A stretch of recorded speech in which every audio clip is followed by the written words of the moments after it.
बिलावल भुट्टो ज़रदारी खां पोइ वफ़ाक़ी सरकार पारां बि 26 आइनी तरमीम लाइ नंबर पूरा हुजण जी दावा। वफ़ाक़ी वज़ीर अता तारड़ इस्लामाबाद में मीडिया सां ॻाल्हाईंदे चयो त आइनी तरमीम लाइ नंबर पूरा आहिनि। तरमीम ते इतफ़ाक़ जी राय कोशिश करे रहिया आहियूं। क़ौमी असैम्बली जो इजलास 7 वॻे तलब कयो वियो।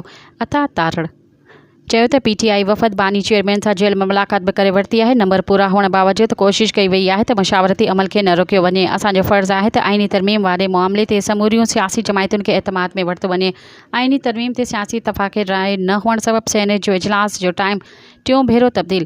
सेनेट जो इजलास हाणे 6:30 वॻे थींदो। क़ौमी असैम्बली जो बि 2 वॻे ताईं मुलतवी कयल इजलास हाणे शाम 7 वॻे थींदो। वफ़ाक़ी काबीना जो इजलास बि वज़ीर आज़म पारां पार्लियामेंटेरियन जे मान में अजाणो ॾियण बाद शुरू थींदो।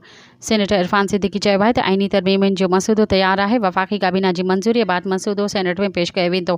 इतफ़ाक़ राय जूं कोशिशूं जारी आहिनि। मज़ीद ख़बरनि ऐं तफ़सीलात लाइ विज़िट कयो असांजी वेबसाइट www.awamiNewsHD.com ऐं ॾिसंदा रहो अवामी न्यूज़ HD।